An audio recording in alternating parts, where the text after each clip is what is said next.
Good morning and again welcome to our social science class. In this class we study our third chapter. It is man as a farmer and a herder. In today's class we study about the difference between the Paleolithic and the Neolithic period. दोनों period आपने पढ़े हैं, oldest one as और newest one as. इनमें क्या differences था?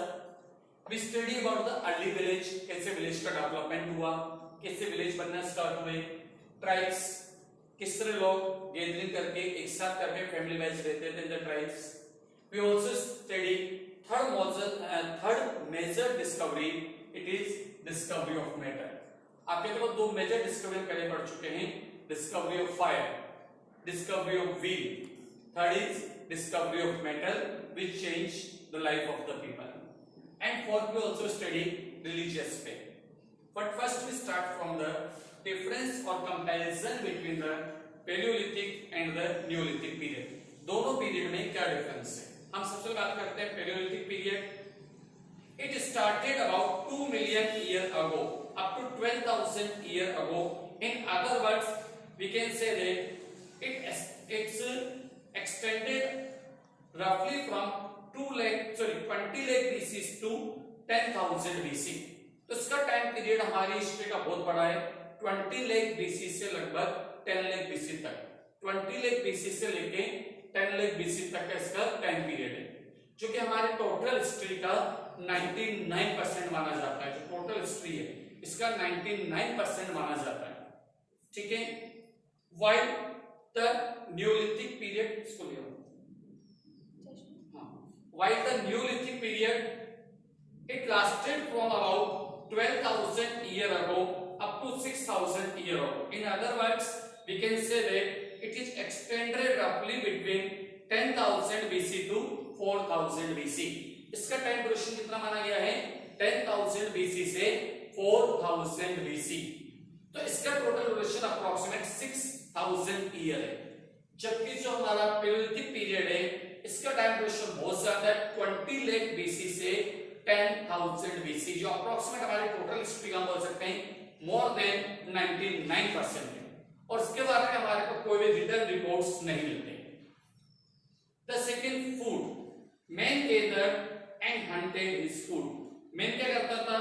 Food के लिए उसको शिकार करता था, फूड गैदर का वर्क करता था, फूड की तलाश में इधर उधर घूमता रहता था. एनिमल्स की हंटिंग करता था, उनका शिकार करता था, फूड को गैदर करके इकट्ठा करके रखता था. ये वर्क था उसका. In the Paleolithic period, man produced his food from a food gatherer. He became a food producer. अब यहाँ पर क्या हुआ? Man produced his food. इंसान ने फूड प्रोड्यूस करना सीख लिया. वो पहले क्या था? फूड गैदरर था. अब क्या हो गया? वो फूड गैदरर की जगह क्या बन गया? वो फूड प्रोड्यूसर. उसने क्या करा? फूड का प्रोडक्शन करना सीख लिया. वो पहले क्या कर रहा था? फूड की गैदरिंग कर रहा था, मतलब फूड को सिर्फ इकट्ठा कर रहा था. अब उसने क्या सीख लिया कि फूड को कैसे प्रोड्यूस किया जाता है. Third is animals. It did not tame animals, he only hunted them. वो क्या करता था? एनिमल्स को डोमेस्टिकेटेड पालता नहीं था, सिर्फ उनका शिकार करता था, मारता था और उन एनिमल को एज ए फूड अपने खाने के लिए काम लेता. वही मेनली कैसे? रो फूड, कच्चा food. In the neolithic period he became the domestication of animals for cultivation, riding and carrying the logs. उसने क्या सीखा? एनिमल्स को डोमेस्टिकेट करना, उनको पालना, और न सिर्फ पालना, उनको यूज में लेना, कल्टीवेशन, फार्मिंग, खेती के काम के लिए, राइडिंग, उन पर बैठकर सवारी करना, स्पेशली हॉर्स, जहां भी बहुत सी जगह देखते हॉर्स राइडिंग वगैरह होती है, एंड कैरिंग द लॉग्स. उनके साथ व्हील्स का जब उसने मेंशन करा तो उसने बैलगाड़ी वगैरह बनाई, तो उनकी हेल्प से वो क्या करता था? कैरिंग द लॉग, सामान को एक जगह से दूसरी जगह लेकर के जाना. Next is shelter. Man lived in caves और hid himself among the branches of tree. इंसान क्या करता था? ओल्ड स्टोन एज के अंदर केव्स गुफाओं में रहता था, या फिर वो क्या करता था? अपने आप को जो बड़े बड़े ट्रीज की ब्रांचेस हैं उनमें छिपा लेता था. मतलब उसने किसी तरह का हट या किसी तरह के हाउसेस बनाना उसने नहीं सीखा था. Shelter. He gave up his cave dwelling and made huts of straw and mud near his pits. उसने जो केव्स है उसने केव्स को भी अच्छा बनाना सीख लिया था, अपने अकॉर्डिंग वो चेंजेस करने लग गया था केव्स और जहां पर वो खेती करता था उसके फ्रिट्स के आसपास उसने झोपड़ी बनाने लग गया था, मेनली स्ट्रॉ और मड से, जैसा बोल सकते हो घास फूस और मिट्टी वगैरह से मिलकर वो अपने लिए झोपड़ी बनाना सीख गया था। जैसे आज भी आप लोग देखते हो कई जगह नॉर्मल बोल देते हैं कच्चा हाउसेस, इसको अर्ली मैन ने सीख लिया था। Clothing, he remained naked or covered his body with the bark of tree or skin of animals। या तो कुछ नहीं पहनता था, बिना कपड़ों के रहता था, या फिर वो एनिमल्स की स्किन से, पेड़ों की पत्तियों से खुद की बॉडी को ढक लेता था। ठीक है, आज की तरह उसमें कोई कपड़े नहीं थे। He cultivated jute and cotton and got wool from animals and worked them in produce cloth। अब उसने कल्टीवेशन सीख लिया था, किसका? जूट का और कॉटन का, उसके अच्छे वो कपड़ा बनाने लग गया था। और दूसरा उसको वुल, ऊन को भी काम में लेना सीख गया था, और उसके अच्छे अपने लिए वो क्लॉथ कपड़ा बनाने लग गया था, जो कि उसको सर्दी में स्पेशली वुलन क्लॉथ जो काम में लेता था उसको सर्दी से वो बचाते थे। Tools and implements, he made crude stone tools like hand axes, choppers and flat implements। अब उसने जो टूल्स बनाता था बहुत ज्यादा शार्पर नहीं थे, बहुत ज्यादा बोल सकते हो इम्प्रूव नहीं थे। जैसे पत्थर से छोटी सी कुल्हाड़ी बना ली या चॉपर्स वगैरह उसने बना ली, जिसकी कटिंग के लिए एनिमल्स की स्किन को काटने के लिए वो काम में लेता था। In Neolithic period, he made better tools and implements like axes, sickle, bow, arrow। They were beautiful, well grooved and more useful। अब उसने टूल्स में इंप्रूवमेंट्स कर लिया था, उसको बहुत पहले से सुंदर, और इवन उनकी बहुत उसका शेप उसने तेज कर लिया था, बहुत धार अच्छी कर ली थी, और इवन उन टूल्स पर वो ड्राइंग करने भी लग गया था। तो धीरे धीरे बता रहा है किस तरह से ह्यूमन बीइंग अपने आप को अच्छा बनाने लग गए। Discoveries and invention, man invented blue tools and implementation and discover the use of fire. उसने दो इन्वेंशन करे पैलियोलिथिक पीरियड के अंदर। क्या? एक तो इन्वेंशन ऑफ टूल्स, उसने टूल्स बनाना सीखा, और दूसरा उसने क्या सीखा? Discovery of fire. और इस पीरियड में आप देखिए अप्रोक्सीमेट 20 लाख ईयर लग गए उसको, 20 लाख साल के आसपास लग गए, जिसमें उसने सिर्फ डिस्कवरी ऑफ फायर सीखा और इवन टूल्स बनाना सीखा, वो भी सिर्फ स्टोन से, not much sharper. In the neolithic period, discoveries and invention, man made finer and more useful tools and implements। The discovery of agriculture and invention of the wheel were his great achievements। अब उसने इस समय क्या करा, जो tools उसने पहले से अच्छे बनाए, और साथ ही साथ उसने दो मेजर इन्वेंशंस करा। एक तो उसने इन्वेंशन करा एग्रीकल्चर का, खेती करना उसने सीख लिया, और दूसरा इन्वेंशन ऑफ व्हील्स, जिसने उसकी लाइफ को सेटल करने में बहुत ज्यादा हेल्प करी। Way of life, man lead a nomadic life, he was still a wanderer and a food gatherer। वो आज भी एक जगह से दूसरे के घूम रहा था, किसकी बात करें? पैलियोलिथिक पीरियड्स के अंदर। और क्या था वो? मेनली फूड गैदरर, और भोजन की तलाश में, फूड की तलाश में एक जगह से दूसरे जगह रेगुलर वे में घूमता रहता था। Way of life, he had begun to lead a settled life, he made his hut near his fields and in this way village life develop. उसने क्या करा था? अपनी विलेज लाइफ को डेवलप कर लिया था, और साथ ही साथ उसने एक सेटल लाइफ, एक जगह पर रहना उसने सीख लिया था। So these are the difference between the palaeolithic period and the neolithic period, old stone age and new stone age. You have to write all these differences in your notebook. आपको अपनी नोटबुक में सारे differences लिखने हैं, पूरा एक छोटा सा चार्ट सा बना के, और 8 डिफरेंसेस। ओके, जैसे इसमें बुक में लिखा हुआ है, बिल्कुल सेम वे में आप एक चार्ट बना करके अपनी जो आपकी एसएसटी की कॉपी है हिस्ट्री की, आप उसमें इसको नोट कर सकते हैं। कुछ नहीं करना, एज इट आपको कॉपी करना, बहुत अच्छे वे में आपके बुक में प्रेजेंट किया गया है the difference between palaeolithic period and the neolithic period. Okay, now we study the early village. अब हम किसकी बात कर रहे हैं? Early village. अर्ली विलेज में उस समय कैसे विलेज डेवलप हुए, उस समय कैसे विलेज हमारे डेवलप हुए, early villages. From settled life rose early villages where many families choose to live together for mutual corporation and better protection. जिससे अर्ली में की सेटल्ड लाइफ स्टार्ट हुई, तो उसने क्या करा?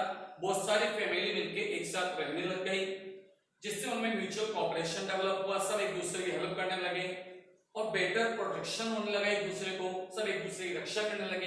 इससे धीरे धीरे विलेज डेवलप होने लगे। In villages they lived in families and cultivated land. बहुत सारी फैमिली मिलकर एक साथ रहती थी और सब मिलकर लैंड को क्या करते थे, कल्टीवेट करते थे, खेती करते थे।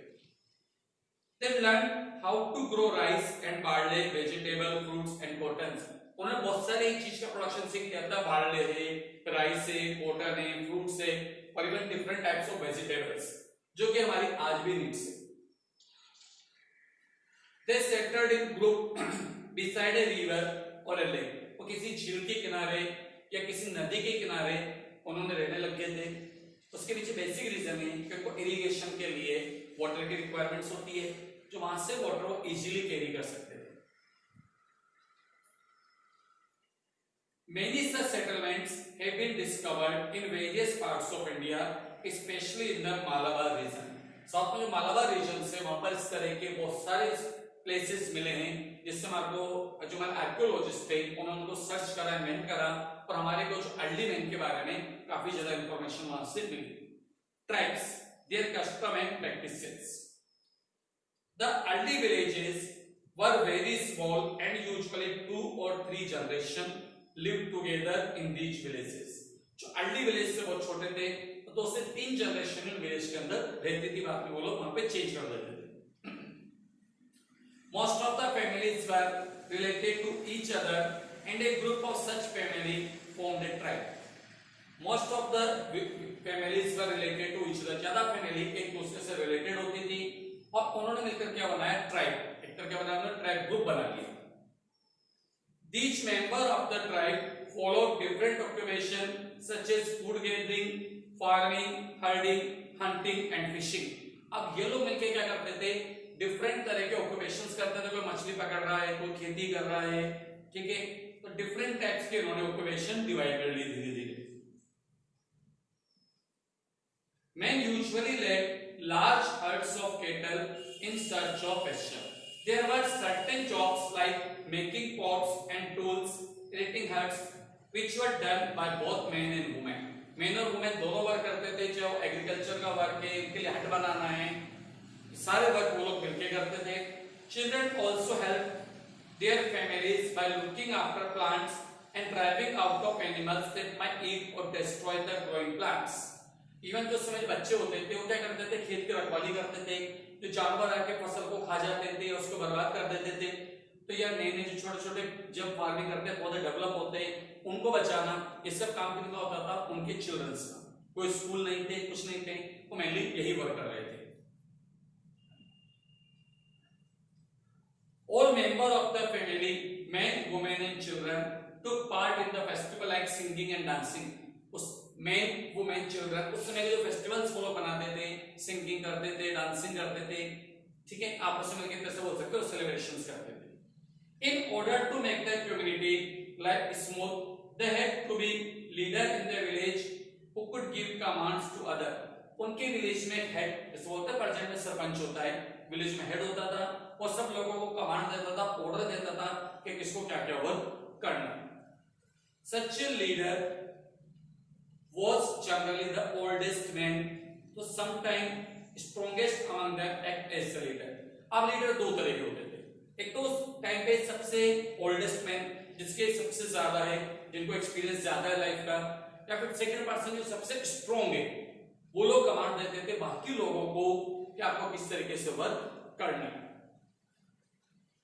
Men discovered many things by chance. बहुत सारी चीज ऐसी है जिसका बाय चांस डिस्कवर हो गया, उसमें से एक था फायर और दूसरा था आपका कॉपर, जो बाय चांस इंसान ने इनकी डिस्कवरी कर दी।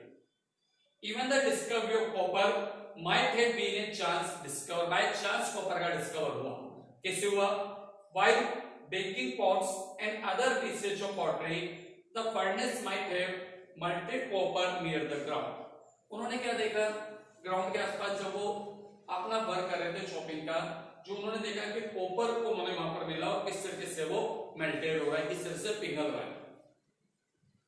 मैं realise that the hot metal could be given any shape and form. उन्होंने देखा जो हॉट मेटल है इसको किसी भी शेप में, किसी भी फॉर्म के अंदर हम चेंज कर सकते हैं। He also realized that when it cooled shape and was much stronger than stone. कि जब ये ठंडा हो जाता है तो इसकी शेप चेंज हो जाती है और चेंज होने के बाद वापस से स्ट्रॉन्ग हो जाता है, it's more strong than the stone, और स्टोन के कंपैरेटिवली ये ज्यादा स्ट्रॉन्ग हो सकता है.